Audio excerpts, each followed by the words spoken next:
Lebaran tahun ini merupakan lebaran kedua di tengah pandemi COVID-19. Berbagai kebijakan telah diluncurkan oleh Pemprov DKI Jakarta untuk menahan laju pergerakan masyarakat agar tidak jadi lonjakan kasus COVID-19. Lalu apa jurus Pemprov DKI Jakarta dalam mengatasi pandemi COVID-19 pasca lebaran? Untuk mengelaborasinya, kami sudah terhubung melalui sambungan Zoom dengan Gubernur DKI Jakarta Anies Baswedan. Selamat sore Pak Anies, Assalamualaikum. Waalaikumsalam, selamat sore, Nalidin Faizin. Minal aizin wal faizin, mohon maaf lahir batin. Selamat Hari Raya Idul Fitri, Pak Anies. Momen Idul Fitri untuk Pak Anies dan juga keluarga ini seperti apa? Udah makan ketupat belum Pak tadi pagi Pak? Udah, tadi pagi. Kita sholat id sama-sama di rumah, habis itu makan ketupat, makan lontong. Bersama dengan kakek, neneknya, anak-anak, jadi kumpul saja di rumah. Oke, Pak Anies tadi saya lihat kayaknya Bapak lagi di mobil mungkin memantau situasi jalanan di ibu kota. Tadi di berita sebelumnya tampaknya masih ramai begitu masyarakat padahal sudah dihimbau untuk tetap di rumah saja. Pemerintah sudah melarang untuk mudik lokal atau mudik aglomerasi. Data dari Pemprov DKI ataupun berdasarkan pantauan Pak Anies di lapangan banyak warga yang membandel Pak. Begini, memang kalau bicara tentang pengambilan gambar satu jalan saja tidak cukup untuk menggambarkan Jakarta. Tapi secara umum warga memang berada di rumah. Bahkan kalau dilihat adanya kegiatan ziarah, biasanya di tempat-tempat sekitar TPU itu macetnya ekstrim. Hari ini tidak ada kemacetan yang praktis tidak ada kemacetan. Apakah ada kendaraan di jalan? Tentu ada. Tidak mungkin nol. Tetapi kemacetan terbilang tidak ada. Bahkan tadi yang saya sampaikan, ya kalau tempat-tempat ziarah itu apakah karet, kawasan Nakusir, itu biasanya padat. Nah, ini walaupun udah pada mudik, di tahun-tahun biasanya itu macet. Tahun ini sama sekali tidak. Artinya warga secara umum berada di rumah. Ini penduduknya 10 juta. Jadi kalau 10 juta, kalau ada 50.000, 100.000 yang terlihat di luar, ya itu bagian dari yang mungkin harus melakukan kegiatan. Tapi kami sampaikan apresiasi bahwa mayoritas masyarakat pilih untuk berada di rumah, berkegiatan di rumah dengan keluarga, sehingga semua sama-sama jaga protokol kesehatan. Yang kita harus antisipasi adalah nanti hari-hari sesudah masa liburan ini selesai. Karena sesudah itu kita akan ketemu dengan mereka-mereka yang sempat pergi meninggalkan Jakarta sebelum tanggal 6. Mereka tentu akan kembali. Nah di situ nanti kita hari Senin besok kita akan umumkan detailnya. Kita akan melakukan pemantauan dan mereka-mereka yang kembali di level RW. Bila ada di antara mereka yang memiliki gejala, maka kita akan respon cepat. Harapannya itu ikut membantu mengendalikan agar tidak terjadi lonjakan. Saya ingin sampaikan bulan Januari, Februari, bahkan bulan Februari kemarin, tempat kasus aktifnya 26.000. 26.000 kasus aktif itu artinya ada 26.000 orang yang positif atau dirawat di rumah sakit. 26.000 jumlahnya. Saat ini angkanya sekitar 5.000 sampai 6.000. Nah, bulan Januari Februari saat itu adalah dampak besar dari gelombang November Desember. Apalagi bulan Desember, akhir Desember itu liburan tahun. Dan liburan akhir tahun itu tercatat 450.000 kendaraan keluar dari tol di Jakarta. Lewat tol. Bahkan yang tanpa tol sudah 50.000, berarti sekitar setengah juta kendaraan di Jakarta. Dan gelombangnya Januari, Februari, kita rasakan itu dampaknya luar biasa. Nah, tahun ini dengan adanya kampanye, kemudian ketaatan masyarakat, mudah-mudahan Lebaran tahun ini kita tidak menyaksikan gelombang yang naik lagi seperti bulan Januari, Februari. Itu harapan dan ikhtiar kita, dan saya harap kita semua memandang ini sebagai usaha selamatkan kita semua. Jadi bukan semata-mata melarang, sama seperti gini kira-kira. Kalau dokter menyampaikan pada pasien jangan makan gorengan, makan makanan yang berminyak misalnya. Bukan semata-mata untuk melarang, tapi demi keselamatan. Begitu juga yang sedang diikhtiarkan. Ya. Oke, ikhtiarnya supaya tidak ada lonjakan kasus, tapi kita pengen tahu Pak dari evaluasi Pemprov DKI seberapa efektif sebetulnya pengeluaran kebijakan ataupun surat SIKM ini untuk menahan pergerakan masyarakat keluar dari ibu kota, Pak Anies? Begini, kalau dari sisi waktu antara 6 sekarang ini main efek.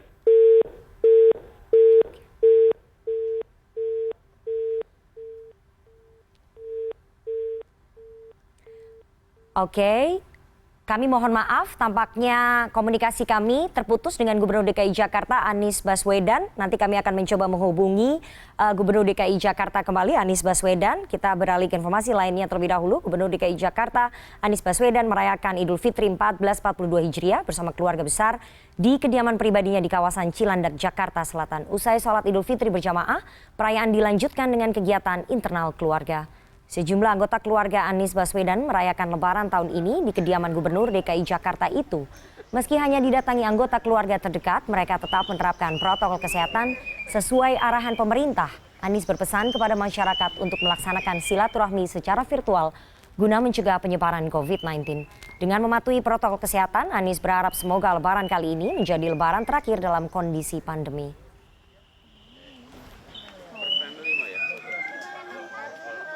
Kelihatan kalau nanti sembunyi ya Pak. Alhamdulillah masih bisa dulu.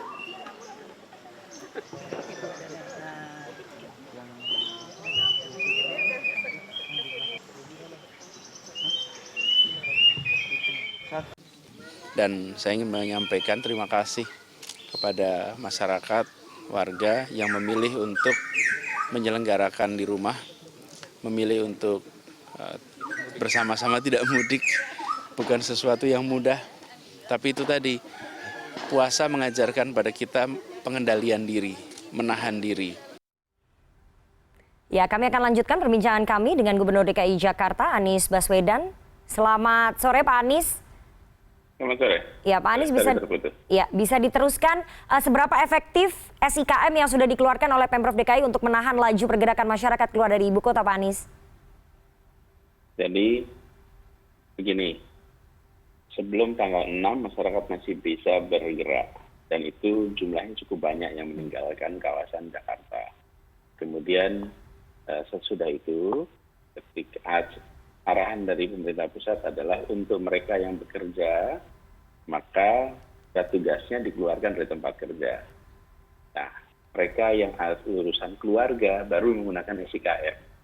Jadi di luar orang yang bekerja hanya untuk keluarga maka relatif terkendali karena dari aplikasi kita buat ada sekitar 35-40% yang kemudian ditolak karena tidak memiliki bukti untuk bisa menguatkan arah perjalanan. Jadi itu untuk kegiatan warga yang membutuhkan SIKM. Tapi kalau untuk surat tugas karena bekerja maka tidak dari kami, tidak dari tempat bekerjanya. Nah, jadi saya ingin sampaikan di sini, faktanya sudah banyak yang meninggalkan sebelum tanggal 6. Betul. Sesudah itu baru masa pengendalian. Nah, sekarang kita harus antisipasi. Sudah tinggal 15-16 besok, ketika kita sudah mulai melihat arus kembali, maka kita harus antisipasi untuk bisa deteksi bila ada mereka-mereka yang positif ketika sampai ke Jakarta atau bergejala pada saat sampai di Jakarta. Di koordinasi kemarin hari ini Rabu, jadi Selasa malam kemarin, Senin malam, Selasa malam itu nanti akan ada pengendalian yang di arah barat di Bakahuni, kemudian yang dari timur Kementerian Perhubungan bersama dengan Kementerian Kesehatan juga akan melakukan pengecekan random pintu-pintu masuk. Oke, baik. Artinya strategi antisipasi sudah disiapkan menjelang nanti arus balik pada tanggal 16 dan juga koordinasi dengan lintas kementerian. Tapi kita ingin tahu dari Pemprov DKI sendiri seberapa siap Pak tempat karantina untuk mengantisipasi jika nanti ada lonjakan kasus pasca arus balik ini, pasca lebaran ini Pak? Ya, mudah-mudahan tidak terjadi. Pada saat ini kita posisi bed occupancy ratio 34%. Kita pernah memasuki angka 10-85% dan Februari kemarin. Jadi saat ini memang kita 34%, tapi bukan berarti kemudian kita santai, kita aman, kita harus hati-hati. Tapi bahwa siapan ada, saya rasa kita dari awal relatif siap. Ada dari sekarang itu 100 rumah sakit yang berada dalam jejaring penanganan COVID, kemudian Wisma Atlet, kemudian hotel dan lain-lain. Jadi secara fit ada kesiapan, tapi kita tidak menginginkan ada lonjakan. Kita jaga sama-sama. Oke, kita tidak menginginkan lonjakan, tapi strategi antisipasi sudah disiapkan Pemprov DKI untuk menyiapkan tempat-tempat karantina, koordinasi dengan lintas kementerian. Tapi apakah ada strategi lain Pak selain memperpanjang PPKM Mikro untuk bisa menahan laju penyebaran COVID-19 pasca Lebaran ini Pak? Dua, dari sisi pemerintah, kami di pemerintahan secara makro ada kebijakan pengendalian pergerakan penduduk. Tapi dari sisi mikro, siap kita menggunakan masker, menjaga jarak, karena dulunya kan penularannya tidak minta izin pemerintah ya. Penularannya kan ketika kita ketemuan, ketika kita interaksi, pada saat itulah terjadi penularan. Jadi dua-duanya. Satu dari sisi aturan ada, membatasi gerakan. Sisi lain, kita sebagai masyarakat, kita pastikan pakai protokol kesehatan semua kegiatan kita. Oke, Pak Anies, ini terkait dengan strategi untuk bisa mengurangi ataupun menekan angka penyebaran COVID-19, kami mengecek data dari Kementerian Kesehatan, ternyata Provinsi DKI Jakarta termasuk yang strategi pencapaian targetnya untuk vaksinasi yang paling tinggi Pak untuk seluruh provinsi di tanah air Pak. Kemudian kedepannya setelah Lebaran ini apakah kemudian akan terus digenjot agar target vaksinasi ini berjalan tanpa ada halangan atau memang ada kendala-kendala yang saat ini sedang menjadi concern dari Pemprov DKI Pak? Secara kapasitas memang kita siapkan untuk bisa all out. Kami bisa sampai 158.000 vaksinasi per hari. Itu kapasitas yang kita siapkan. Dalam kenyataannya kita melakukan vaksinasi sekitar 80-an ribu sampai paling tinggi 100.000. Kenapa? Kita menyesuaikan dengan jumlah vaksin yang kita terima. Begitu kita terima vaksin langsung kita eksekusi. Jadi secara organisasi kita sudah tata ini sebelum vaksin datang. Di tahun lalu kita sudah siapkan skenario-nya, kita sudah siapkan proses kerjanya, sehingga begitu vaksinasi dimulai kita sudah punya sistemnya dan berjalan baik, dan itu kemudian terlihat dari apa? Di capaian vaksinasi yang cukup tinggi di Jakarta. Nah kemudian kita melakukan kampanye masif, semua kelurah, gerakan RT RW, memastikan lansia di wilayahnya tervaksinasi. Nah hari ini lansia tervaksinasi di Jakarta itu sekitar 70%. Bukan karena kita tidak menjangkau 100%, tapi ada komponen masyarakat yang sampai sekarang masih belum mau divaksin. Jadi kalau dijangkaunya sudah terjangkau 100%, tapi sebagian dari mereka masih belum mau melakukan vaksinasi. Karena itu dicatat, bisa dibilang 100% sudah diminta. Sebagian masih belum mau, nah kita perlu waktu untuk meyakinkan mereka agar mau. Itu pun kita sudah bisa dibilang termasuk yang paling tinggi di seluruh tanah air. Sistemnya disiapkan, personelnya disiapkan, alur kerjanya ada, kemudian begitu vaksin datang, kita langsung gerak. Insya Allah ini kita akan masifkan terus ke depan. Artinya kendalanya adalah bagaimana meyakinkan masyarakat ibu kota yang belum mau untuk divaksin. Itu kendalanya ya Pak ya. Terakhir pesan Pak Gubernur untuk warga ibu kota di masa hari kemenangan ini, di Hari Raya Idul Fitri ini apa Pak? Mari kita rayakan kemenangan ini sebagai tanda bahwa kita selama Ramadan mengendalikan diri baik. Mengendalikan diri selama puasa. Nah sekarang giliran kita mempraktekkan pelajaran pengendalian diri itu.